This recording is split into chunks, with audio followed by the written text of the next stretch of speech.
I think so many people are watching women's basketball right now. Yeah. It all started from the national championship game, and I've been dealing with this for 2 years now.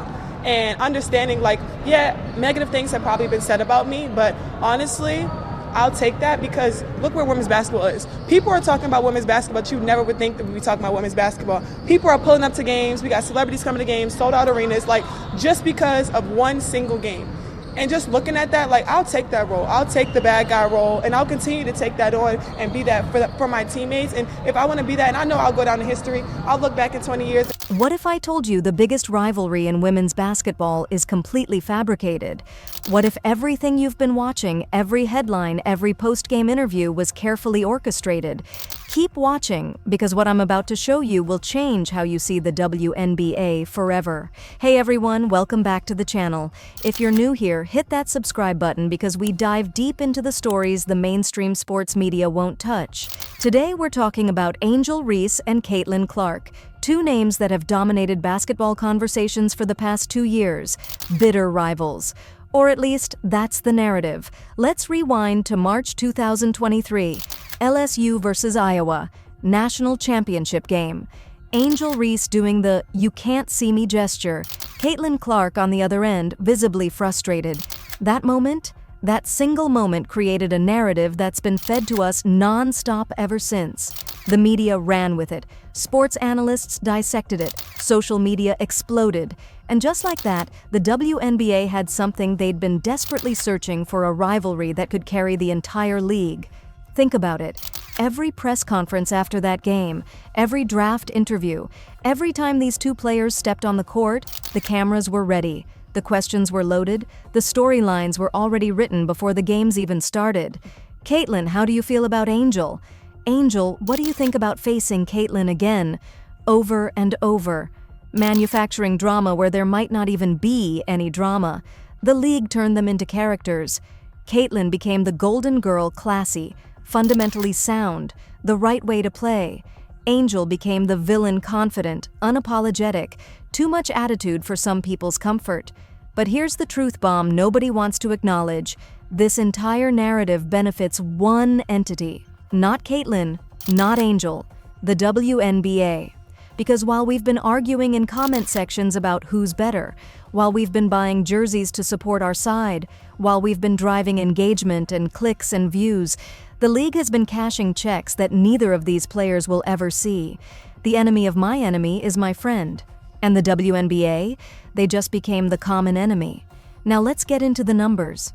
Because once you see these numbers, everything else starts making sense. Caitlin Clark and I want you to really let this sink in, brought more viewers to women's basketball than any player in history. Her college games were outdrawing NBA playoff games. Her jersey sales broke records. She single-handedly made casual sports fans care about women's basketball. Her rookie WNBA salary, $76,000. In Indianapolis, where she plays, that's maybe enough to cover a decent apartment, a car payment, and some groceries. We're talking about someone who generates millions in revenue, and she's making what a mid-level corporate manager makes.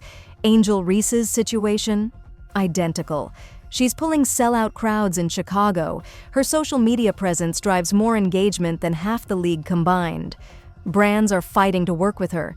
The Sky's ticket sales jumped 40% when she got drafted. Her paycheck? Just as insulting. But here's where it gets really twisted. The WNBA just signed a new media rights deal worth $2.2 billion over 11 years. Sponsorships are at an all-time high. Jersey sales are through the roof. Arena attendance is breaking records in multiple cities. The money is there. It's flowing into the league at rates they've never seen before. And who's responsible for that surge? You already know the answer. Yet somehow, some way, the players who are generating this entire renaissance are being told to be grateful for breadcrumbs.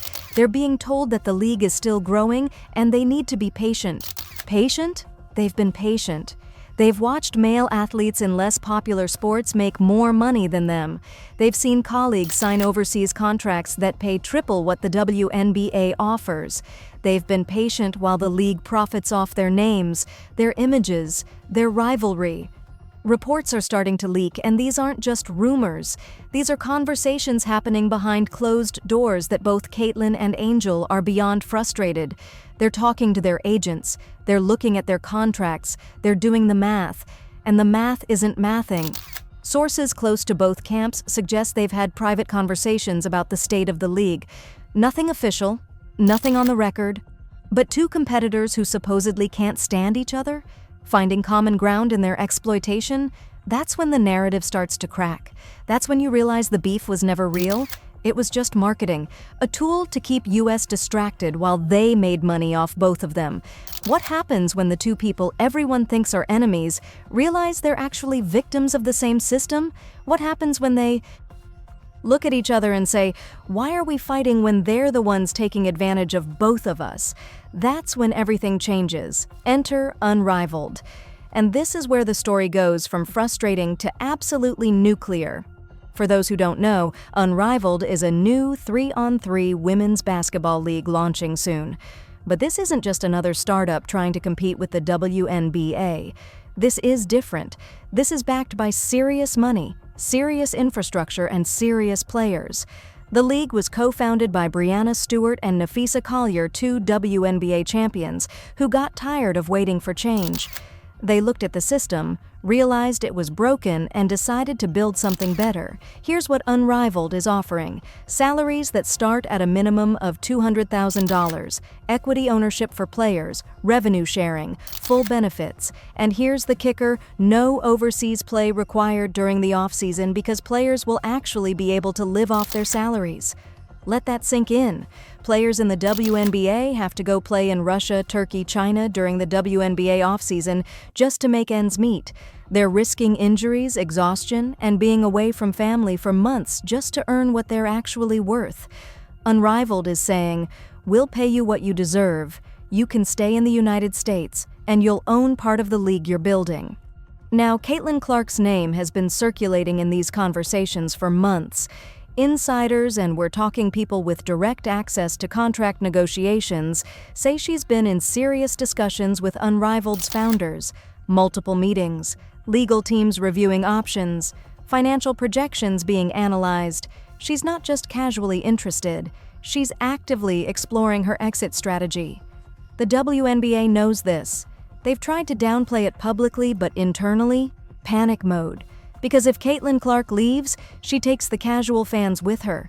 She takes the viewership, she takes the sponsorship appeal, she takes everything the WNBA has spent the last 2 years building around her. But here's the plot twist that no one saw coming, and this is where the entire foundation of women's basketball might be about to shift. Sources close to Angel Reese's camp people who've been in the room during conversations with her management team are saying she's also considering the move to Unrivaled. Stop for a second. Really process what that means. The WNBA's entire marketing strategy for the past 2 years has been built on Caitlyn versus Angel.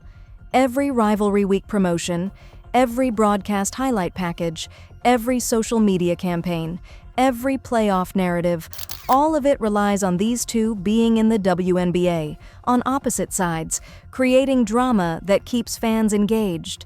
Imagine both of them holding a joint press conference, standing side by side, and saying, "We're done playing roles in a story that underpays us. We're done being turned against each other for someone else's profit. We're taking our talents to a league that actually values what we bring." The WNBA wouldn't just lose 2 players. They'd lose their entire identity, their entire brand, their entire future. This isn't just players switching leagues. This is the dismantling of a monopoly that's controlled women's basketball for decades. She's not just casually interested, she's actively exploring her exit strategy. The WNBA knows this. They've tried to downplay it publicly, but internally, panic mode. Because if Caitlin Clark leaves, she takes the casual fans with her. She takes the viewership. She takes the sponsorship appeal. She takes everything the WNBA has spent the last 2 years building around her. But here's the plot twist that no one saw coming, and this is where the entire foundation of women's basketball might be about to shift.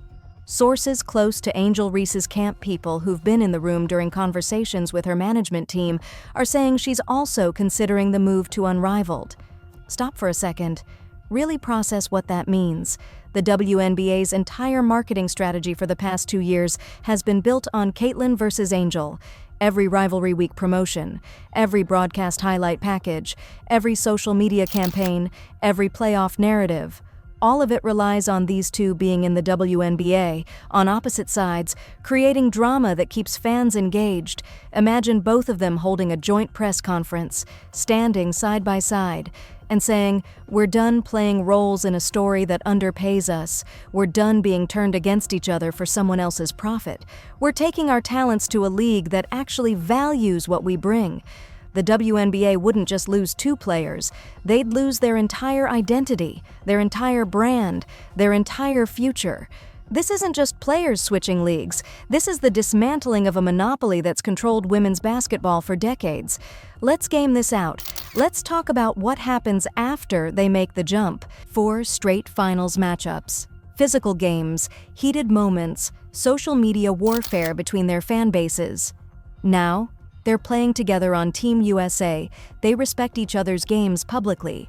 They've moved beyond the manufactured animosity because they recognize what they built. Together, elevated basketball as a whole. Tom Brady and Peyton Manning. 2 decades of being compared. Every broadcast was about who was better. Every statistic was weaponized by fans to prove their guy was superior.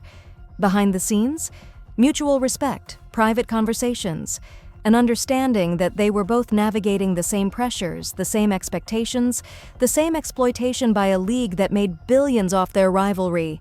See the pattern? The media sells us beef. Fans buy into it. We choose sides. We argue. We engage. We drive clicks and views and revenue. But the players? They eventually figure it out. They realize the real opponent isn't each other. It's the system that profits from their division. Now, sources, and these are people with actual access, not random Twitter accounts, say that Caitlyn and Angel have had private conversations this past year.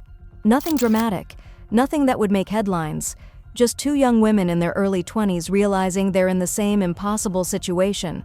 They're both being asked to be perfect role models. They're both being scrutinized for every social media post, every outfit choice, every personality trait. They're both being underpaid while generating unprecedented revenue. They're both being turned into characters in a narrative they never agreed to play, and they're reportedly both exhausted by it. This isn't about them suddenly becoming best friends. This isn't about fake reconciliation for publicity. This is about power. For 25 years, the WNBA has held all the cards. They controlled salaries, they controlled schedules, they controlled which stories got told and how players were portrayed. They controlled everything. Players had no leverage.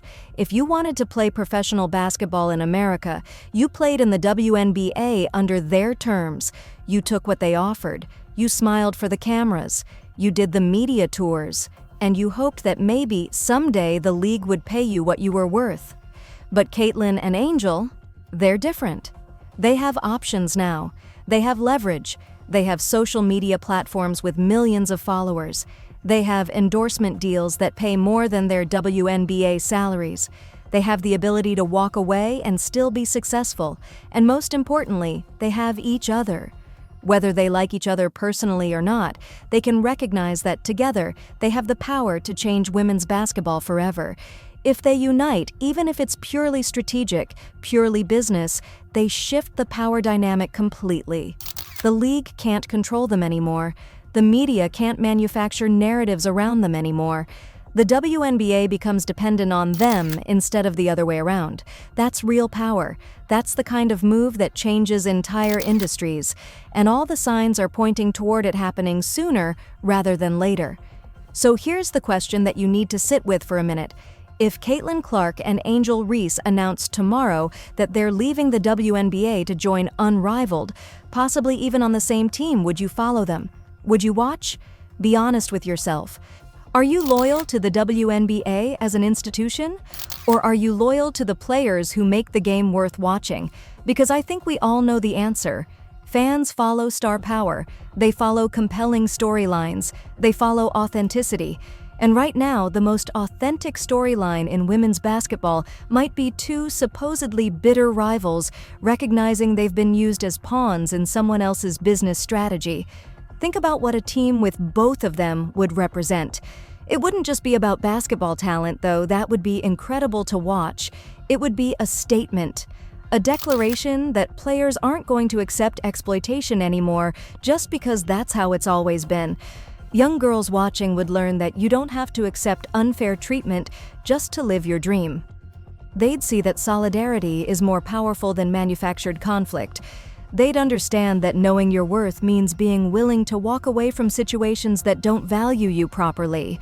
The WNBA has spent years telling us that rivalries are what make sports exciting, that we need villains and heroes, that conflict drives engagement. But what if the real story is that the league has been using these talented young women as marketing tools while pocketing the profits? What if the most exciting story isn't Caitlin versus Angel, but Caitlin and Angel versus a system that's been holding women's basketball back for decades? Social media is already catching on. The hashtags are trending. Comment sections across every sports platform are buzzing with speculation. Fans are doing the math themselves and realizing that something is fundamentally broken when the faces of the league can't afford to live comfortably in the cities where they play. And the WNBA's response? Silence. Or worse, corporate speak about building sustainable growth and the long-term vision. Meanwhile, players are looking at six-figure salaries in Unrivaled and asking themselves why they should be patient with a league that's never been patient about profiting from their talent. This alliance, if it happens, and increasingly it looks like when it happens will go down as one of the defining moments in sports history. The moment when players said enough. The moment when star power proved more valuable than league authority. The moment women's basketball changed forever. So drop your thoughts in the comments. Do you think Angel Reese should join Caitlin in exploring options outside the WNBA? Would you support them forming a super team in Unrivaled? Or do you believe they should stay and fight to reform the league from within, even though that fight has been happening for 25 years, with minimal results? Hit that subscribe button if you want more coverage of what's really happening behind the scenes in women's basketball. Share this video with every fan who's tired of watching generational talent get disrespected by inadequate compensation. Turn on notifications because when this story breaks officially, you're going to want to be among the first to know. The WNBA thought they could control the narrative forever. They thought the rivalry they created would keep fans distracted from the real issue: player compensation. They thought Caitlin and Angel would stay in their assigned roles. They were wrong. This story is just getting started. The pieces are moving, the conversations are happening, and when the official announcement drops, when we see Caitlin Clark and Angel Reese standing together, taking their power back, remember you heard it here first. I'm Athlete Zone, and I'll see you in the next one.